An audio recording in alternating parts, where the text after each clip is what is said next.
da doon tontu Aliou Tine.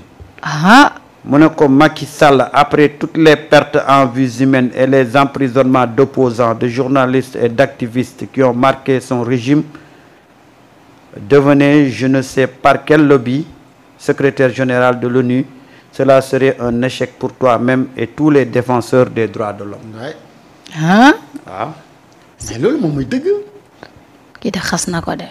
non mais attends. xas na ko de. soxna Mariam. li fi Macky Sall def yëpp. waaw. ci li mu nekk au pouvoir au Sénégal pendant 12 ans.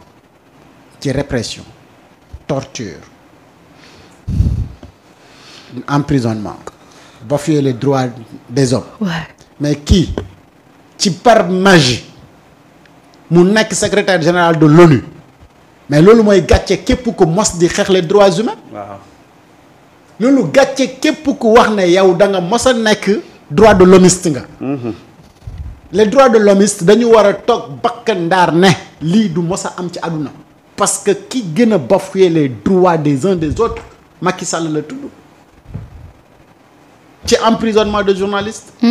Et de façon illégale couper l'internet au Sénégal, couper antenne signalu jàmbur ci loo tegul fenn jàpp des milliers de personnes yoo xamante ni deful lu dul exercer seen droit bu nga xamante seen constitution moo leen ko may tëj leen ko ci kaso bi mais ñaata de perte de vies humaines.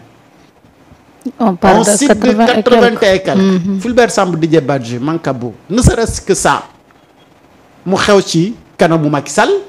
mais loolu tamit dañu waxante dëgg. am na foofu respect des droits humains. lan de naa la ko xamal. par magie bu kii nekkee secrétaire général du l'ONU mais du gàcce pour ñëpp ñu mas di xeex droit. ci loolu laa lay wax. et Macky Sall il est en train de dérouler par rapport à ça si les partis se paient les services d'un activiste ou influenceur parce que H5 motivation. kooku c'est pas un journaliste. donc Macky a fait exprès jëlul journaliste de. parce que xëy na mën nañ ko poser des questions yoo xam ne c'est lié ak yenn peut-être ni mu doon gérer réew mi mu dem jël waajooju ñëw waaji xalamal ko Macky wax ci lu ko neex.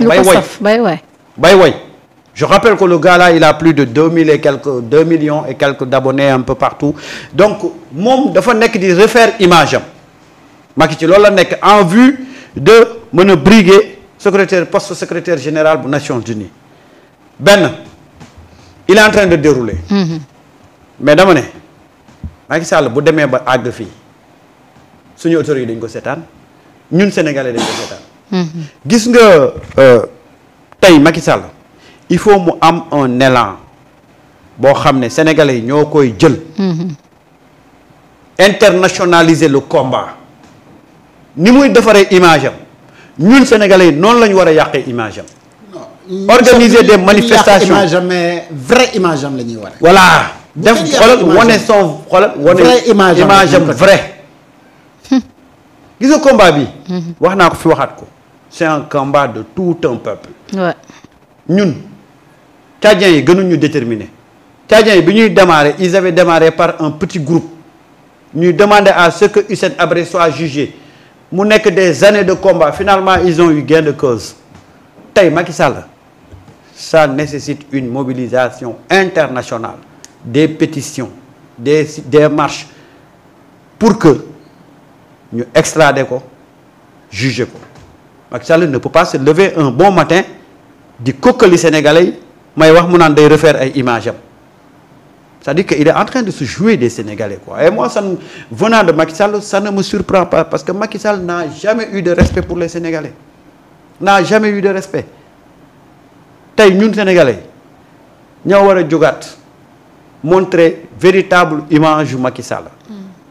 c'est un combat citoyen il est en train nag de vouloir refaire son image ba muy dem di jaay livre am ya fële ca Nations Unies dem invité ay Ban Ki-moon nag ay machin c'est pour se taper benn image bu bees avec am ay soutien yu bees parce que moom jàpp na ne war na mën a nekk secrétaire général des Nations Unies.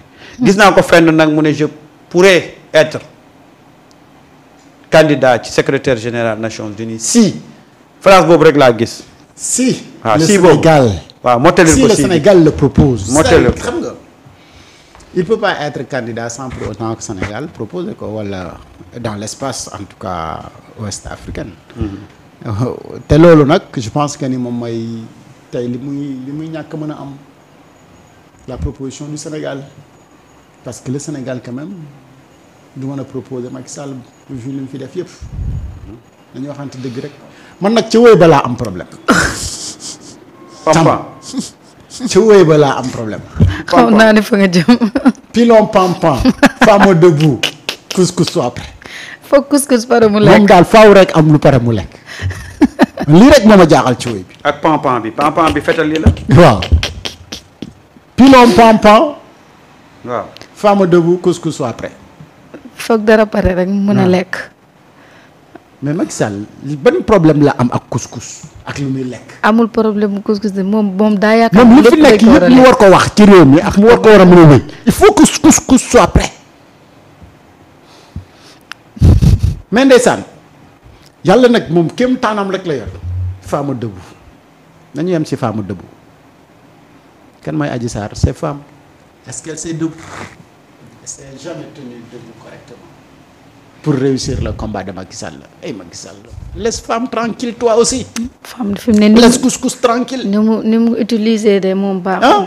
doy na waar de xam naa ne daal. mais Macky Sall xoolaat problème ak femme debout. muy wër nii rek di tambaambaalu nii. mais couscous mi ngay pare rek pour nga lekk. ay influenceurs di la interroger au détriment d'un journaliste. bëgg defar sa image. non l'objectif est clair. Sénégal Samba wax na ko l'objectif est clair. 5H motivation man personnellement je le suis pour des leçons de motivation de la vie.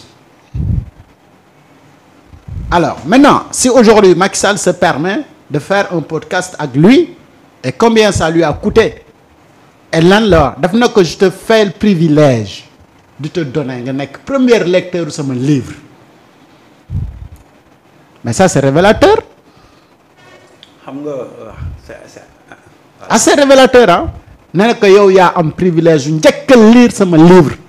le gars yi ni dit j'avais un défi de 48 heures pour lire j'ai appris beaucoup de choses fii laa toog na leen Macky Sall amul xam-xam bu mu ñuy jàngal dara il n'a pas l'Afrique au cœur dañuy waxante dëgg il n'a même pas le Sénégal au cœur. ci géopolitique nationale ou internationale Macky Sall mënul la si jàngal dara. le seul ingénieur bu ñu xam moo xamante ni géologie la ñu wax ne moom la xam donc tout ce qui est ressources naturelles ak yooyu noonu daf ko war a xam c'est le seul président moo xamante ni pour tous les contrats qu'il a signé pour son pays dañ ko ci naax lu mu mën a jàngal dara. et puis gis nga foofu il faut une petite précision. pour que gars yi xam gis nga Macky neewuñ ne on a peur de Macky wala peut-être il va rebondir wala de non c'est quelqu'un qui a fait du mal et qui doit répondre ci ay actam c'est-à-dire que Macky communique qu'il qu'il se fasse interviewer par CNN wala Fox c'est pas ça notre problème notre problème aujourd'hui c'est quelqu'un qui doit répondre ñun ñi fi jële woon Macky Sall ñu ngi fi ba tey de ñun waxuñu ne ndax day nekkaat président wala day rebondir non c'est quelqu'un qui a fait des choses et qui doit répondre. Deuxième chose. Dans tous les pays où on a dañoo manifester contre un président dictateur pouvoir ba fa nekk même bu de citoyen ba ñuy jóg xaaruñu ndax pouvoir ba fa nekk day def wala du def xam nga aujourd'hui le problème c'est pas est-ce que Diomaye daf ko war a woo waru daf ko wartu woo de bu ko woowee tant mieux mais tey le combat bi nekk diggante le cas de Macky Sall c'est un problème aujourd'hui entre les citoyens sénégalais et le président Macky Sall peuple bi ñooy régler le cas de Macky Sall je rappelle une fois encore que les familles des victimes yu Tchad ba ñuy jóg kenn accompagné wu leen régime ba nekkoon en place accompagné wu leen et pourtant dañoo continuer seen combat ba keroog ñuy am gain de cause boo demee ci yeneen régime yëpp benn la le peuple burkinabé ñi doon topp Blaise Compaoré état bi accompagné wu leen tey maa ngi yor benn vidéo boo xam ne je l'avais dit maa ngi ko enregistré Blaise Compaoré qui demande pardon au peuple burkinabé, qui demande pardon à la famille de Thomas Sankara. dafa am loo xam ne duñ ci xaar état parce que peuple bi la tooñ peuple bi mooy jóg bu leen si état bi fekkee baax na bu leen si fekkul le peuple doit continuer ce combat là parce que Macky Sall li mu def peuple am la ko def pendant qu'il était président ñun la tooñ tey si on croise les bras pour dire que non c'est la responsabilité de l'État, si l'État ne règle pas ce problème là ñun ñooy continuer à être des victimes ñu du ñu ñoo koy def mais allez dans xoolal demal si dëkk yépp yi nga xam ne chef d'État bu fa nekkoon dafa def naka su dul noonu ñen ñoo xeex ba ñu xëcc chef d'État boobu ba juger ko c'est pas l'État, c'est pas le gouvernement. Population yi ñoo mobiliser wu def ko seen combat bopp parce que population yi ba président ba dafa nekk population bi la tooñoon mais ñun on sait que Macky Sall nu munti demee ñun notre problème ce n'est pas ndax day revenir wala leneen on s'en fout daf ñu amel